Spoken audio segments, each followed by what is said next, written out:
Good morning, ladies and gentlemen. This is Harry Muppet. Welcome back to another Daily Masters cast. Going to be checking out a PvZ here today. And as always, very, very high profile players in our Daily Masters. So up the top right side of the map, we do have Life. He is 17 years old from South Korea. He plays for the Startail team. And yes, he's got an annoying probe in his base, but I'm sure that's not something he'll have a great deal of difficulty dealing with. And the owner of this annoying probe, of course, is going to be JYP down the bottom right side of the map. He is 22 years old from South Korea, and he plays for the Evil Geniuses team. And yeah, he's pretty awesome as well. He's what the hell is he doing? Is he going for a Nexus first build? That is nuts. But I suppose well, unluckily for him, Life actually set the Overlord in the correctest direction, managed to scout him out straight away. So yeah, if Life decides to go for some crazy early pressure, which he can do because he did go for a pool first build, then JYP is he's not going to be happy about that. He is building down a forge, so the possibility of Life getting in here and doing a lot of damage before a cannon gets up is very, very remote. So yeah, it should be okay.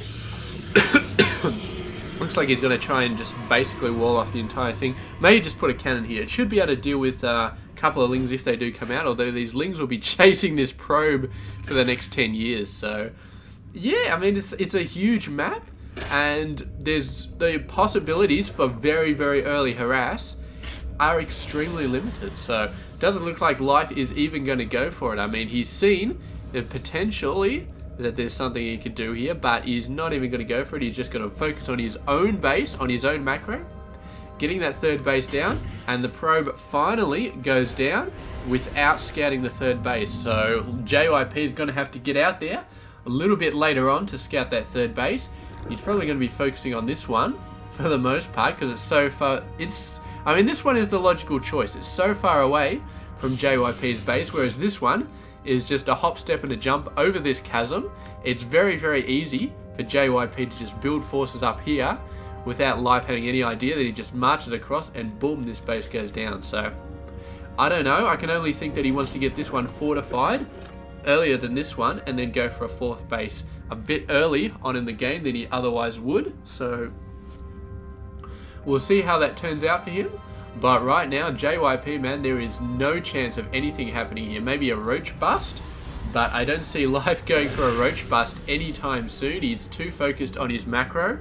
And yeah, I mean, a roach bust would have to go in and then have to wipe out everything, because if a failed roach bust would reveal how much roaches Life would be going for, and then you'd have a couple of immortals out, a whole bunch of stalkers, and the roaches would just be dead meat, absolute dead meat after that. Although they can get out hydras, and then we get into a whole metagame mess and all that sort of stuff. So that could happen. Here we go, Zealot number 1 coming out, and there's actually not much here. The Queen, I think the Queen can defend against a single Zealot, but might lose a couple of workers. Oh no, the worker managed to get away, and the Queen, this guy's not going to be happy, man. But he did almost kill a worker. So I don't know if you can actually be proud of almost killing something, but here we go, Stalker coming in, and the Stalker's going to finish the job off. They might kill 1 or 2 workers. They definitely will be able to kill the Queen if they focus it down. So the Queen realizes that, going to be running away, but that leaves the drones a bit open, and here we go, a couple of lings coming down. Please don't tell me that's all that Life has. He's got to have... No, actually, I don't think he's built a lot of aggressive forces. I think he's mainly focused on the economy. He is currently 10 ahead, 9 ahead anyway, but the Queen is going to go down, and that... Oh, guy, he managed to save it. That's incredible. Ling's coming out at the very, very last second, chasing the Stalker away. Oracle comes in. I think the Oracle killed the Queen. Yeah, the Queen almost certainly went down there. Tried to kill a couple more workers. Did a pretty good job, actually. So, quite good. The Ling's going all the way over. What do we got here? So, 7 workers lost, 5 Lings, and the poor old Queen. So, this is pretty good, man. I mean, JYP doing a pretty good job there. In terms of trading units, he did a fantastic job in this base. A little bit quirky all over the place, but the end result is nothing to be laughed at, man. The Zealot and the Stalker paving the way for the Oracle to just come in, wipe out the Queen, and then wiped out a lot of units after that. So very, very awesome stuff there. I don't know if the Oracle's going to get anything else though. You tried to get a couple of workers there, but didn't quite manage it, and they moved over to where this thingamabob is. So yeah, should be fine. No 4th base yet for Life. He is going for a Hydraless Den. Does he have a Roach thingamabob? No, he does not. So it's just going to be Ling Hydra for the moment, which of course is a fairly good tactic versus Protoss. Basically, it counters a lot of the good Protoss units. It counters the Stalkers. To a certain degree, it counters the Zealots, because Zealots, I mean, they suck versus Hydras. So they do quite a lot of damage to Lings, but versus Hydras, no. And yeah, so you need very, very late game sort of tech to deal with a large amount of Hydras. You need either Storms or Colossus.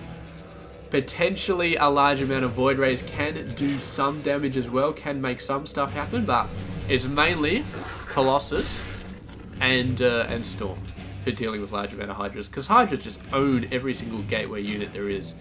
So yeah, that looks like Life's plan, and at the 10-minute mark he is going for a 4th base. So yeah, I guessed it before that it was going to be a fast-ish 4th, and yeah, it's definitely worked out so far, because he's been able to fortify this base, and JYP has made this base his focus, but Life has still held off, which means he doesn't have the tough situation of having to push out into unknown regions with his 4th base. He's got a nice safe place for his 4th base, and that's definitely going to allow him to spit out a lot of workers very, very fast. You can see he's up to 80 workers right now, over 57. His economy is quite simply incredible, and it's going to come down to whether JYP can provide an effective counter for these Hydras, because with the amount of units that Life is building, he needs a very, very effective counter.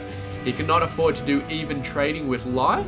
He is just going to get owned, because Life's economy is too big. So he needs to have very, very effective trading going on, and the Colossus is going to be good, but he needs like 3 or 4 more of those bastards to face off against a Hydra army this big. Maybe only 2 more Colossus, I'd say, but even so, this Hydra army is quite big. It's quite big. No upgrades yet, but 1 weapons are on the way. Protoss already got 1 weapons. And here we go, the Void Rays coming in, trying to get some force fields out, doing a pretty good job. The 1 Colossus doing a pretty good job as well. The Void Rays starting to take a lot of damage, and that's never a good sign when the Hydra's actually focusing on the Void Rays, because yeah, usually Hydra's focus by default on the ground units, but if they're focusing on the Void Rays, it's either because Life has some very good micro, or oh, look at the Lings, man. They should have kept on that pylon. I think they could have stopped the warping by a little bit. There's just, the timing was close, but yeah, anyway. The Hydra's coming out, bunch of Lings coming out, which are going to be reinforcing this main army, so it's going to be boom, surprise, heroes, crap load of Lings. Although they also have to finish these Zealots off first, which is never a good idea, but here we go, moving in, bunch of Hydras, and JYP, if he can get the high ground advantage, he may be able to do something here. His Colossus is doing a great job, 7 kills, and the unfortunate part of Hydras is they really don't have a lot of options when it comes to dealing with Colossus. You need the Corruptor support, and Life choosing to go for some Mutas to start with. So yeah, here we go, Ling's coming in. Might be able to do something here with some Hydra support as well. The cannon is going to get shredded, and a bunch of workers could go down into here as well. Depends on where the micro is. Zealot's buying some time. The Hydra's doing a bit of a scoot and shoot by themselves, taking out some workers. They're not really killing a lot, but they are pulling the main army over there, and there are a lot of Lings over the other side. So are they going to come in? These Lings sort of given the plan away a bit. I think this base is almost completely walled off. There's a little bit of a gap here, but yeah, that base is tucked up pretty nicely. And here come the Mutas and the air defenses for JYP. I'm not sure how good they are. There are a lot of Stalkers coming out, and that's pretty good. The Mutas ignoring the Void Rays for now, as they probably should, because Void Rays just do crap damage to Mutas, but the Stalkers are another matter entirely, and JYP has managed to get Blink just about finished. He must have been researching it already ready for the possibility of Mutas, so good job here. But the amount of workers that are going down, That's a lot of workers. That's an extreme amount of workers. The Muta's actually feeling a bit cocky here, going for the Roid Rays, but managed to run. As soon as they see the Stalkers possibly getting into range, couple of Hydras on the high ground, taking out some workers as well. What are we looking at here? 80 versus 31. I think the economic battle has been won, and I think that Life has won it by a fair margin. And I think at this point it's going to take a miracle for JYP to get back into this game, because I mean he's been doing okay as far as the army is concerned. His army has been, you know, they've been dealing with this already. Maybe not so much the Mutas, but he's getting Storm out, so that should help quite a bit. And the Blink Stalker's doing okay, but he's lost so many workers, and I think he's screwed. I think he's absolutely screwed. I think he's got no chance of keeping up with the macro of Life at this point. And I think right now Life just has to move out and just start owning everything. I mean, he's just taken out a bunch more workers. He's going to take out this Nexus, and he's probably just going to sack the Lings, move his Mutas over here. The Blink Stalker's doing okay, but the workers are going to keep on going down. And yeah, he's just putting JYP further and further into a dark and desperate hole, of which there is absolutely no return for him. And yeah, here we go, just more stuff going down.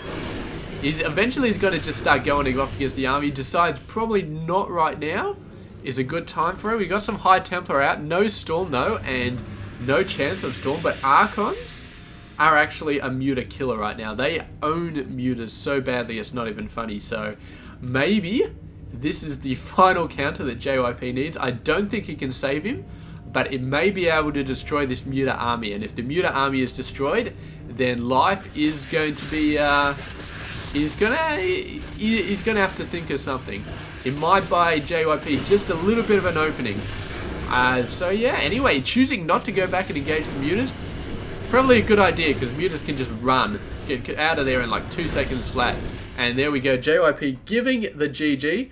He was decided he's not going to win the base race, and he cannot beat that army, so down he goes, and Life takes the victory. So congratulations to Life for a beautiful play there, and just getting his macro into an insane state. The fast fourth base, I really like that play, and the fact that he had a bit of trouble defending this early third out in this more exposed location, but it wasn't anything he couldn't eventually handle. And he did pay a bit of a price for droning up so fast and not going for any defense at all. He basically had 2 Lings when the Zealot and the Stalker came in here, and yeah, did end up losing a Queen for it, but recovered quite nicely. And yeah, the economy was just insane, and him focusing on the workers consistently in his opponent's base, really just, it was beautiful. So anyway, that has been this game. Thank you very much for watching. This has been Hairy Muppet. I'll catch you guys tomorrow. I hope you enjoyed this game.